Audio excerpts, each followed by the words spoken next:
C'est toujours avec le même plaisir que nous abordons l'actualité liée au transfert de cette période estivale. Le rendez-vous, c'est donc du lundi au vendredi sur CAMnews 24. Mercato Foot, dernière édition de la semaine. Tout de suite, faisons le tour des rumeurs.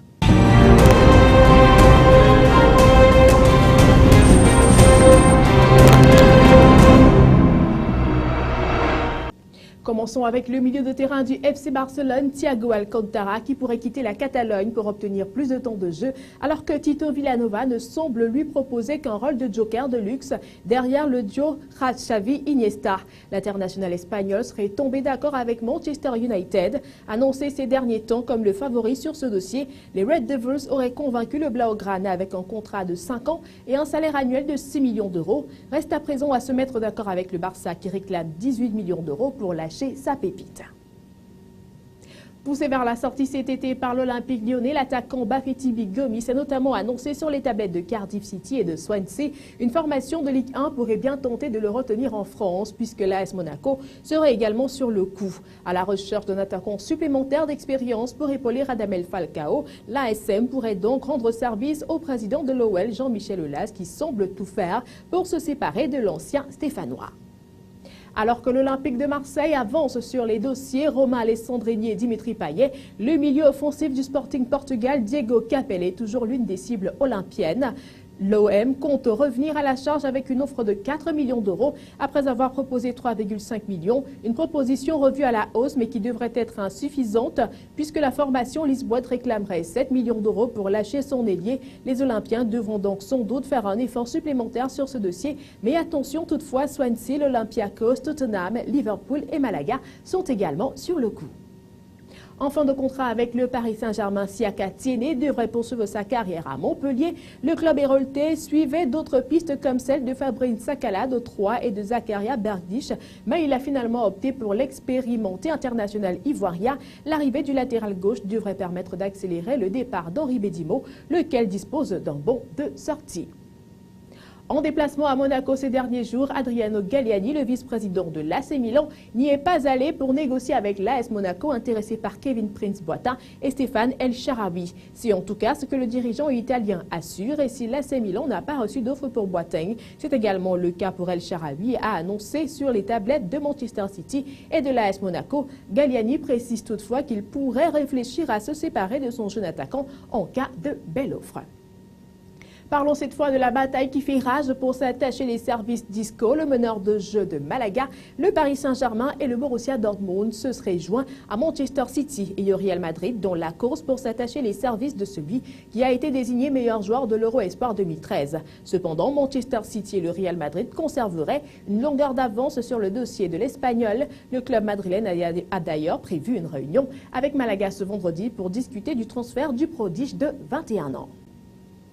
De son côté, Arsenal n'a toujours pas abandonné l'idée de faire venir Wayne Rooney lors de ce mercato estival. L'homme d'affaires russe qui détient 29% du capital des Gunners a poussé à tout mettre en œuvre pour faire venir l'attaquant de Manchester United, alors que les dernières nouvelles laissent penser qu'il pourrait rejoindre le club londonien contre 29 millions d'euros. Arsène Wenger cassera-t-il pour autant sa tirelire une deuxième fois pour Rooney? On en saura certainement un peu plus dans les jours à venir.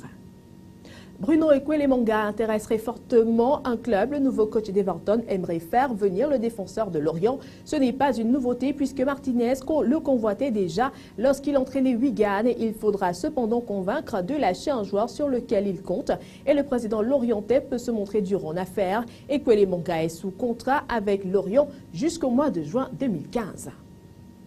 Courtisé par de nombreux clubs de Ligue 1, notamment le PSG, Lyon, Monaco, Montpellier, Eric Abidal aurait donné sa préférence au club de l'AS Monaco. L'agent du latéral gauche français, David Ventidelli, a annoncé espérer trouver un accord en début de semaine prochaine. L'ancien Blaugrana, libre de tout contrat, devrait s'engager pour 2 saisons avec le club de la Principauté. Alan Pardew aime les joueurs français et il l'a prouvé lors du dernier mercato hivernal, mais la donne pourrait changer avec l'arrivée de Joe Kinnaar au poste de directeur sportif. Le mercato des Magpies pourrait donc avoir un autre visage que celui prévu. Hatem Ben Arfa est l'un des plus gros salaires de l'effectif du club anglais et possède encore une belle cote en Europe. C'est pour cette raison que Kinnaar souhaiterait le mettre sur la liste des transferts. Annoncé du côté de Monaco à la fin du mois de mai, l'ancien joueur de l'OL et de l'OM pourrait donc vivre un été mouvementé, tout comme son coéquipier compatriote Yohan Cabaye.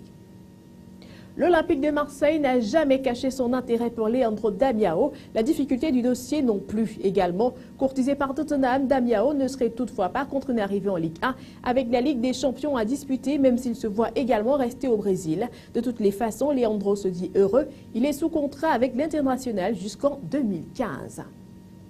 Malgré une dernière saison plus délicate, Lisandro Lopez aura marqué l'Olympique lyonnais de par son efficacité devant le but avec une moyenne d'un but tous les 2 matchs depuis son arrivée en 2009. Ces statistiques n'ont pas échappé au club étranger qui compte bien ramener l'attaquant international sur le chemin de la réussite. Alors que la Juventus Turin et l'Atlético Madrid ont déjà été évoqués, la Fiorentina s'est rajoutée à la liste des prétendants. Un retour en Amérique du Sud était également dans les possibilités, mais Jean-Michel Aulas demande 8 millions d'euros pour dénicher son joueur, ce qu'aucun club sud-américain ne serait prêt à placer pour le joueur de 30 ans.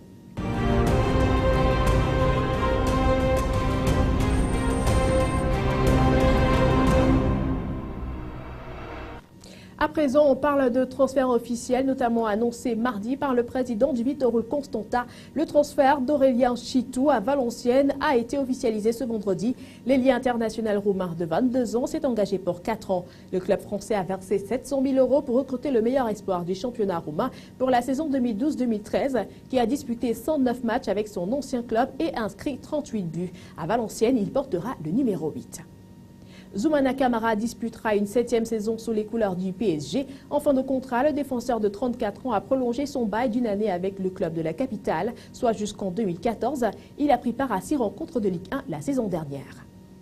Royston Drenthe évoluera à Reading en Première Ligue la saison prochaine. Dans les Turcs depuis plusieurs jours, le récent promu a officialisé l'arrivée du milieu de terrain néerlandais en provenance d'Alanya en Russie. Sur son site officiel ce vendredi, l'ancien joueur du Real Madrid a paraphé un bail de 2 saisons plus une en option. Le milieu de terrain de Van Mohamed Youssouf s'est engagé pour une saison plus 2 en option avec Amiens. Il avait inscrit 10 buts en 37 matchs de national la saison dernière. Karim Matmour, le milieu de l'Eintracht Francfort, s'est engagé pour 2 ans avec Kaiserslautern, le club de 2e division allemande. L'international argentin était en fin de contrat. Il a disputé 24 matchs de Bundesliga la saison dernière.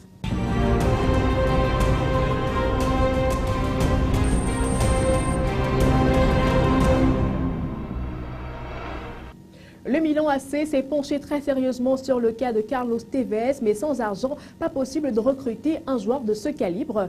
Et donc pour le recruter, le club prévoyait de faire venir Robinho à Santos, mais les négociations n'ont pas abouti car le club brésilien n'était pas prêt à débourser la somme demandée par le Milan AC. L'auteur de la phrase du jour est Adriano Galliani, le vice-président du club milanais. Il déclare « Le transfert de Robinho à Santos, c'est clos. Il y a eu une négociation avec Santos, mais nous n'étions pas d'accord sur le montant. Carlos Tevez, c'est un joueur de Manchester City. Nous ne ferons rien si avant tout nous ne vendons pas un autre joueur. Si un autre club souhaite approcher Carlos Tevez, qu'il le fasse. Nous, si nous ne vendons pas quelqu'un, nous ne pouvons réaliser aucun transfert.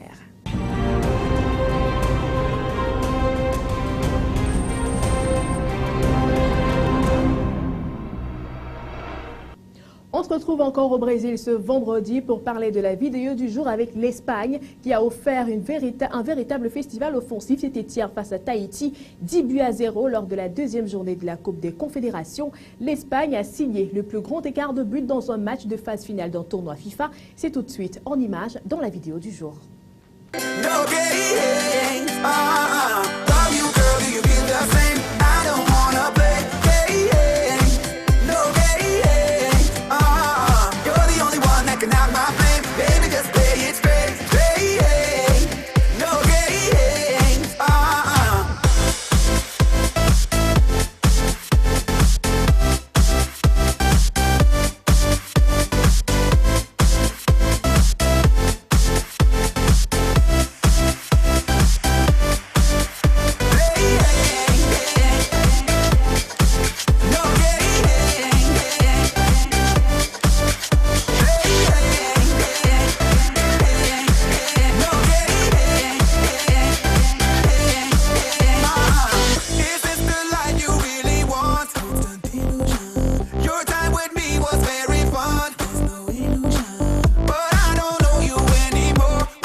you feel the same? I don't wanna play games, no games. You're the only one that can have my flame. Baby, just play it straight, straight. No games. 'Cause you're my one and only. I'm still here feeling lonely, feeling wasted. You're my... Voilà donc une avalanche de buts qui a certainement fait plaisir à l'équipe espagnole, mais certainement pas à l'équipe de Tahiti. Voilà, c'est la fin de cette autre édition de Mercato Foot. On se retrouve lundi. Le rendez-vous, c'est sur CAMnews 24.